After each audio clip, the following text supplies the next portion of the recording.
my name is Parastu Imami, and I'm the host of The Road to Success for Your Highly Sensitive Child. This podcast is about empowering parents of highly sensitive children to nurture their child's unique personality trait and create a path to success.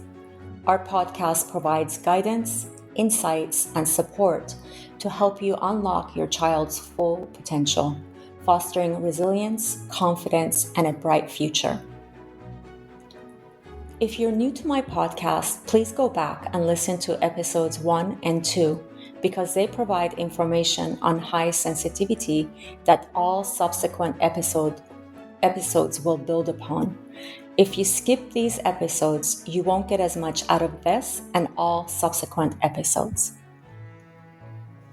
To book a private coaching session with me, please visit my website at parentinghsc.com.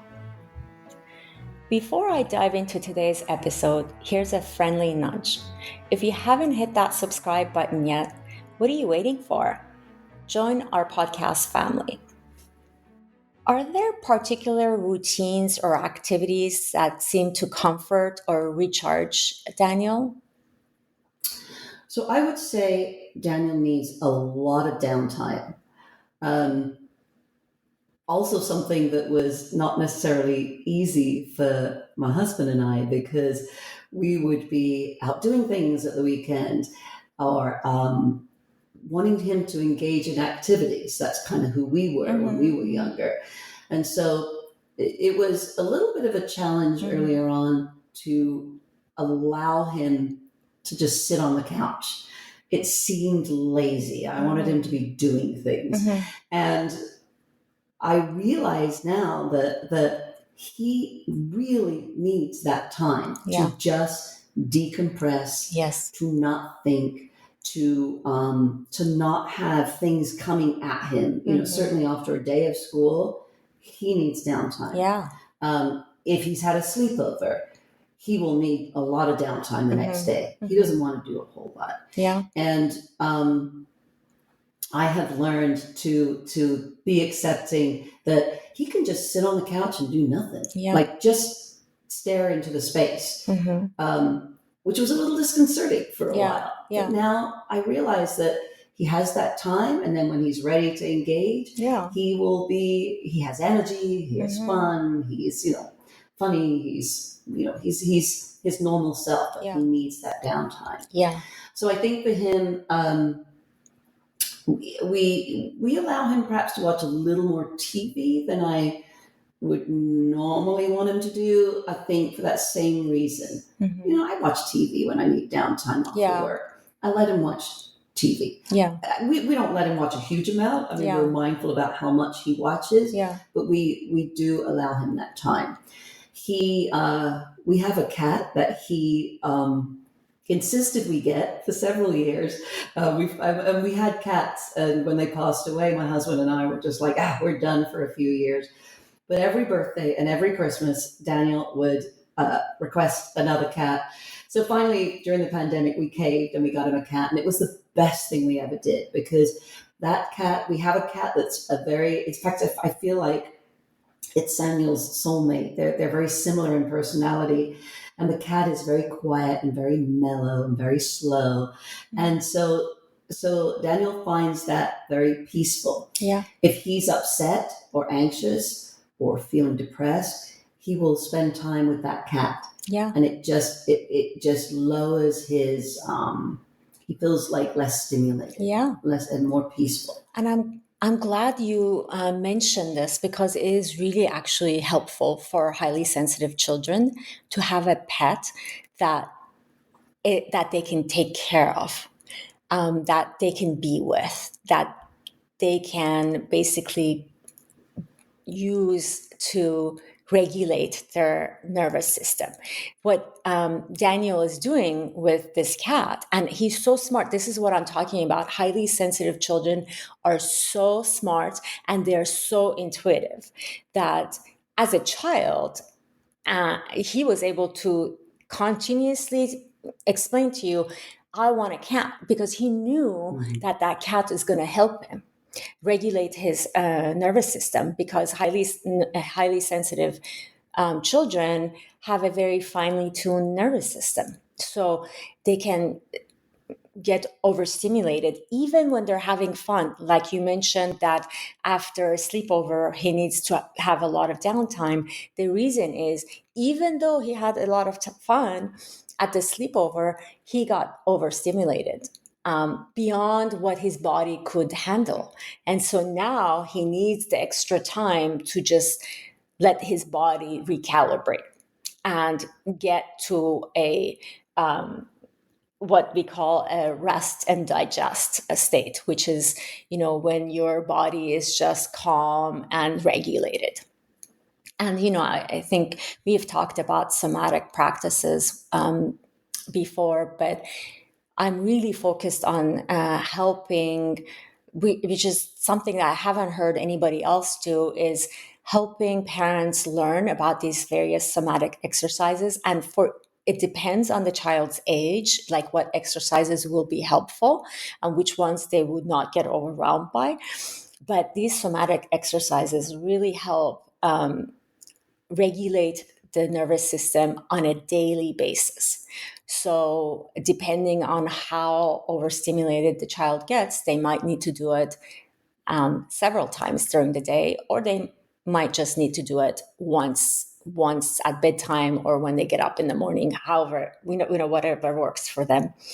But yeah, that helps a lot with regulating the nervous system. So they may not need as much downtime, because when your nervous system is regulated on a regular basis, you don't react so intensely to various stimuli, which is something I learned recently myself, and it's helped me so much. It's incredible.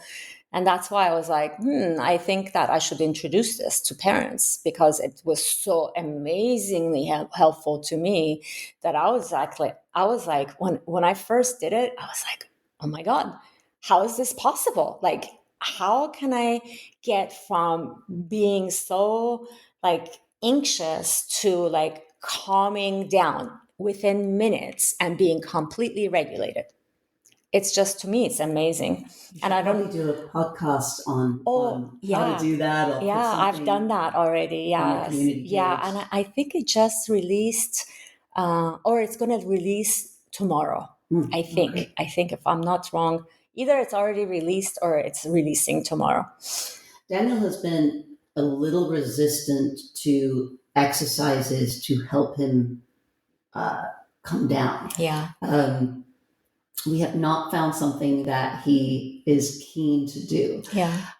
What I notice with him, he first thing he does, he'll come home from school, take his shoes off, drop his bag, and he goes upstairs and gets his stuffy, which is a cat, of course, and he holds that stuffy for the rest of the evening. And he relies very heavily on that stuffy, maybe one other one, also a cat, that that he says helps him calm Regulate. down. Yeah. His way, his way of bringing himself back to a neutral place is to hold this animal. We have tried breathing exercises. We've tried yoga. We have not come up with something, because there's a point somewhere down the road where he's not going to be able to hold his stuffy when he needs peace. Yeah. So we do have to find something. My hope is at some point he will believe me that other methods work. But at the moment, the method that works for him is his stuffy. And so, okay. And you know what? As you're talking, I'm thinking, in these kind of situations, I would advise my clients to do this somatic exercises. They're not exercises. I don't know why they call it exercises, by the way. They are not exercises. So let's say somatic work, because that's more accurate. When you do this somatic work together as a family, like let's say you're having breakfast together as a family, or you're having dinner together as a family, there are some of these exercises that you could do without explaining to your child what the purpose of the exercise is. And then once they do it, they realize, like me, like I was like, oh my God, are you kidding me? Why didn't someone teach me this earlier? This is like so useful, like especially at my age where you're, working, and if you get overstimulated, all you have to do is, like, for example, I'm just right now rubbing the point between my pinky finger and my ring finger, not in the crease, but just right by the knuckle. You just rub this until you yawn, and that regulates you. So you can do things that are super simple, but without explaining to your child what this is doing. Yeah. And then once they get into it, first of all, they're so smart that they'll know what is happening. But even, let's say that you need to explain it to them. At that point, since they already saw the effect it has on them, they would want to do it, and they would want to do it more. But it's just the problem with children is that they haven't developed enough to know, okay, I got to do this even if I don't like it because it's going to help me. It's the same thing about hygienes, right? You're going to force your child to brush their teeth whether they like it or not. I remember my brother hated brushing his teeth when we were very young, and my parents would force him to do it because they didn't want him to have cavities, obviously, and they wanted to teach him good hygienes.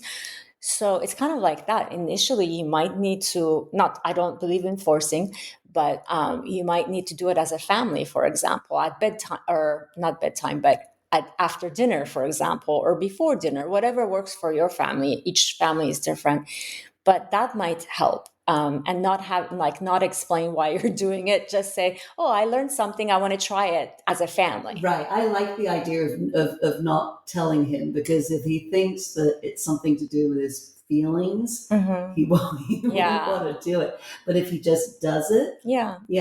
I And if you can just, even if you don't do it as the whole family, you could just do it one-on-one. Like, let's say you're putting your child to bed and you're like, oh, you know what? I learned something that I want to try with you. I want to see, it's better if you do it together. It'll help me, or something where it's about you and not them.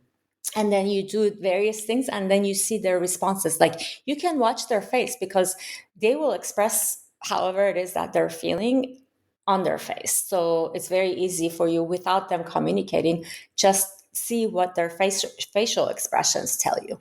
And then you'll know which one they like and which one they didn't like, even without having to ask them about it. Okay, so my next question is, how does his sensitivity affect his social interactions, friendships, and schooling? I know we talked a little bit about this already throughout the various questions, but anything that you want to share?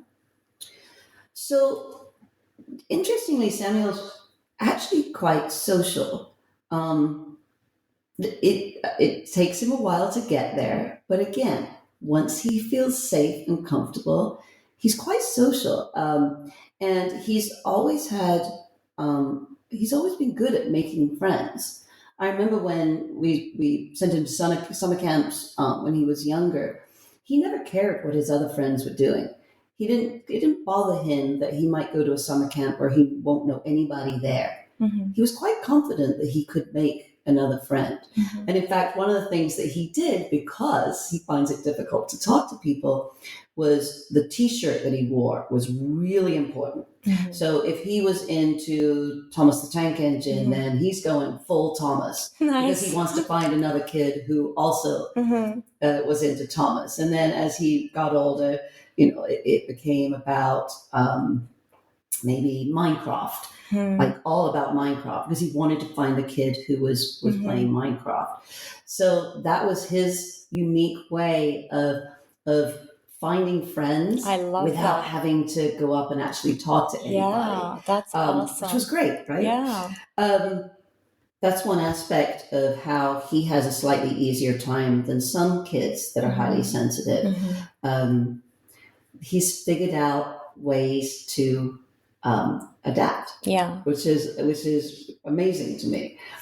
That's also where his creativity comes in. Highly sensitive children tend to be very creative and resourceful. Yeah. And so he's figured out in a very creative way how to attract friends to him, Yeah. which is awesome. Yeah, it was great. And again, I didn't understand in the beginning, and then it would be like, oh, I got it. Wow, Okay. that's so cool. Yeah, yeah. And so much of this is about me learning, not him. He's doing everything right. Yeah. My husband, the people around him, we have to learn what's going on. Absolutely. He's very soft spoken, and so this is an area that he struggles with a little bit. And so when people talk to him, these days he has learned that he can say hi. Yeah. But really, it's a one-word answer. Yeah. He will say hi. If somebody, we were just at the movies recently, and a lady turned and talked to him, and she was a teacher, and so she knew, she got it. But she talked to him, and he said hi, and then he said yes, and then he said no, but he would not elaborate at all because he didn't know her. Yeah. But she was fine. She knew how to lead the conversation, and that was so great. That somebody here was somebody who got him. Yeah. So I think that's something that he will get better at, something that we encourage him to do when we're in a restaurant. At age 11 is he has to say his own order now. Okay. And he has to look up, and he has to make eye contact with the person, and he has to speak his order. And he's doing it. That's awesome. And I don't know that he loves it. Well, there's a couple of times where he's said, "Oh, you do it." Yeah. Like, nope, I think you can do this. Aww. And we'll have him do it. I feel like gentle nudging works well. Yeah. Never force, never push him, never rush him. That's right. But gentle nudging. That's right. Is the way forward. Yeah. And never yelling. And never yelling. Yeah. Right. Like, we can talk about that in a bit. Yeah. But one thing I will say, and again, we touched on this earlier, is that while he does make friends, he does have friends, I find that he goes through friends.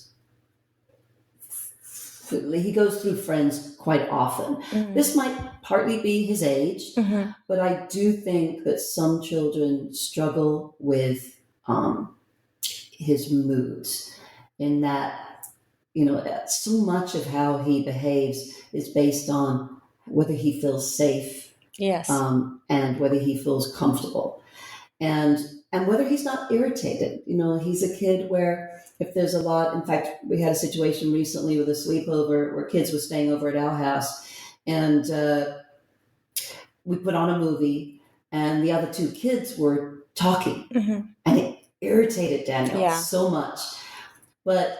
And I think he did try, I wasn't in the room when it happened, but I think he did try to say, hey, stop talking to the other kids. Maybe for them in their house, it's normal to talk in the movie, but for him, he wants it to be quiet. That's how we are in our house. When we're watching a movie, we're watching a movie. Yeah. We're not talking through it. And maybe he needs to be able to focus. Maybe maybe that's some of it. But he became very irritated. And so what happens is that he shuts down. And you can tell on his face that he's not happy. But he's shut down. He can't speak. And the other kids became very confused. And we ended up intervening and stopping the movie, and actually saying to these two kids with a sleepover, hey, you know what? I'm going to take you guys to the park for a minute. Daniel, why don't you go upstairs, take a minute for yourself? Your papa's going to be home in 15 minutes. Why don't you take a minute? When he gets home, you guys can walk over to the park and join us.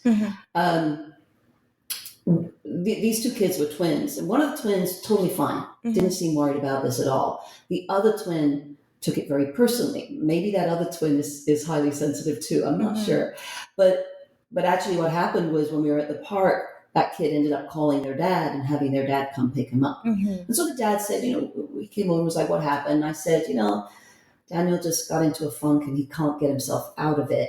And I think, your son's sort of struggling with that. I think he feels guilty or upset, or he feels hurt that Daniel doesn't want to play right now. So that dad was totally fine, and in fact said to me, "Oh, actually, that can happen to our kid too." Oh, So that's wow. what makes me think that maybe that kid Yeah. is more sensitive.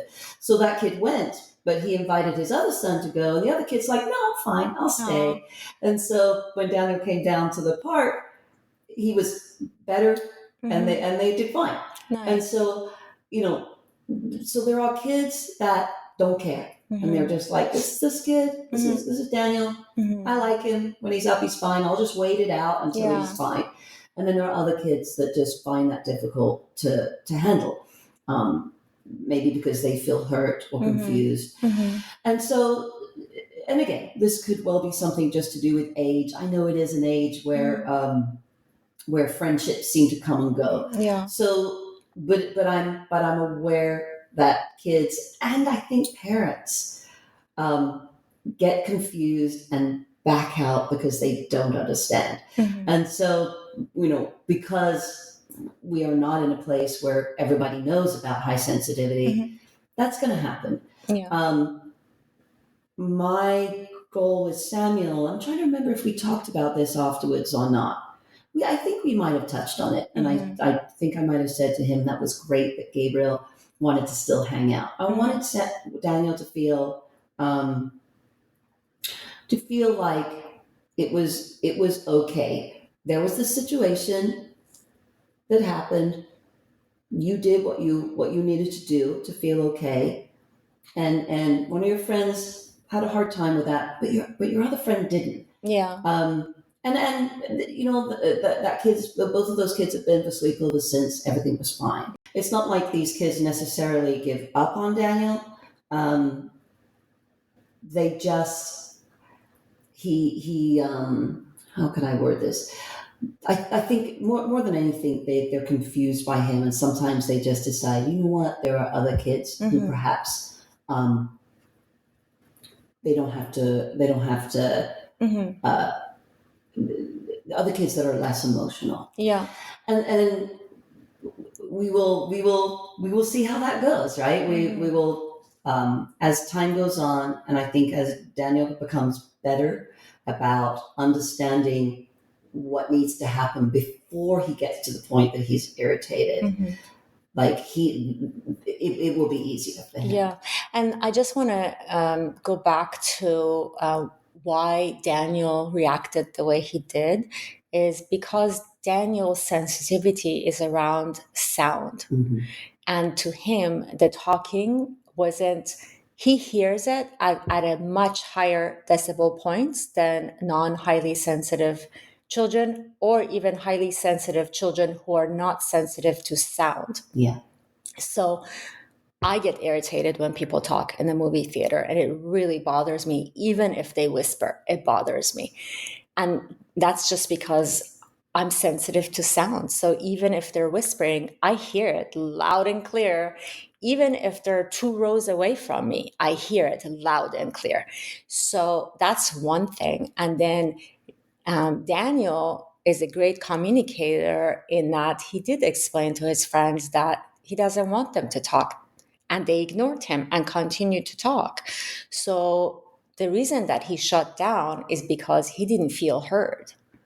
And so that is another point where, as highly sensitive children and people, when we speak and we don't get heard, it's another way of getting overwhelmed, because most people on this planet have a need to be seen, heard, and accepted and loved, of course. But if you're not heard or seen, most people would react to this. And as a child, since you haven't developed those skills yet, you are going to react more strongly. As an adult, we've learned, okay, people can irritate us, people can be rude, people can be all kinds of ways. But we've learned how to handle those situations as an adult. As a child, you're still learning those skills. So what happens, everybody reacts differently, and it's in the for Daniel, it was more of, okay, I'm going to shut down because I don't want this to escalate any further. You know, maybe the next thing would have been like he would get angry. And so he was trying not to get angry. So the only way he can control that emotion is to just stay quiet. I think that's exactly what happened. Yeah. I think he has learned not to have outbursts. Yes. He is absolutely doing much better around not escalating in that direction. Yes, exactly. But yes, I agree. I think what happens is that he then ends up shutting down. Yeah. I remember actually we did talk to him about it, and we have definitely taught him that you ask for what you need. You ask a second time strongly for what you need. If people are still not continuing to listen to you, then you have to decide for yourself what needs to happen next. Yes. Is it something that you can cope with? If it's not, then you need to remove yourself from that situation. That's amazing parenting advice. Also. So we are trying to find ways for him to have tools. Yeah. Tools in his toolbox. He described something to me recently. Actually, after that, when he went to the park afterwards, he was still not in a great place. And one of the things that I noticed is his face looked like fury. Mm-hmm. His face looked crunched up and angry. And later on, I asked him, so I want to know something. When you're feeling in this way, mm-hmm. you look really, really angry. Mm-hmm. Are you angry? Are you just seething with rage? And he said, no. I said, oh, what are you thinking? He's like, I'm not thinking anything. Mm-hmm. And I said, nothing at all? And he said, no. And I said, okay, so hold on, back up. You don't feel anger. Do you feel hurt, sad? He said, I don't feel anything. And I said, can you describe that any better? And he said, and this is where he's amazing how he explains things. He said, it's like trying to get into a cell phone and you keep punching in the wrong code, and eventually the cell phone won't let you in anymore. I love that. And that's so amazing. Like, oh my God, that completely, wow. I completely understand what you were feeling. That's amazing description, though. My goodness, at his age, you keep punching in the code, and then the phone shuts you down. Wow, yeah. And that's what he said. His brain just shuts out, so he's not feeling anything. Mm-hmm. His face tells a different story, but I think it's because he's. I think he's in a place of he's frozen. Yeah, he's in that state again. And I don't think it's a comfortable place. So no. I think his face is showing his feelings, discomfort. even though his brain itself has just totally shut down. Yeah. So he gets into the dysregulated state of, where we are in the fight or flight state. And so in order to get regulated again, he needs time because he hasn't learned this somatic work that we talked about. So that's when he needs his stuffy to, but of course, in front of his friends, he's not going to go grab his stuffy. That's why I told him, go take a minute in your room. Yeah, exactly. Because that's where all the stuff is. You're such an amazing mom. I knew what he was looking for. Oh my God, that's awesome. As he needs to find a way to recover quicker. Yeah. He might always have this. Yeah. Always. But as he gets older, he will find ways to recover from this. Yeah. So he needs to learn when he gets into the dysregulated state, he needs to learn how to get into the regulated state. Mm-hmm. And the fastest way you could do that, from my experience, I haven't done any research on this, but from my experience where I have tried everything under the sun, nothing worked as well as the somatic work. Nothing. And it is amazing how in 5 minutes, you can regulate yourself. to in any place, because if you know all the various somatic, there's probably hundreds. I only know about probably 30 different techniques. Actually, that's a better word for it. Somatic techniques, I should call it. Yeah, because I don't like that word exercise, because it's not an exercise. But anyway, if you learn what works for you, and I have learned, I've tried all the different ones. They all work. But the one that I like is the one that I continue to do, because it's like anything in life. You're gonna do the things that you like that feel good to you, right? They might all the various techniques and approaches may still work, but if you don't like it, you're not gonna be affected by it as well, as something that you would like. As we wrap up today's episode, I want to remind you that you have the power to create a bright and successful future for your highly sensitive child. Embrace their uniqueness, nurture their strengths, and provide them with the love and support they need. Together, we can pave a path to success that aligns with their sensitivity. Thank you for joining us today, and remember, you're not alone on this journey. We'll be here with more insights and inspiration in our next episode. Until then, keep believing in your child's potential, because they truly are extraordinary. Stay tuned, stay inspired, and stay committed to setting your child up for success in life. To book a private coaching session with me, please visit my website at parentinghsc.com.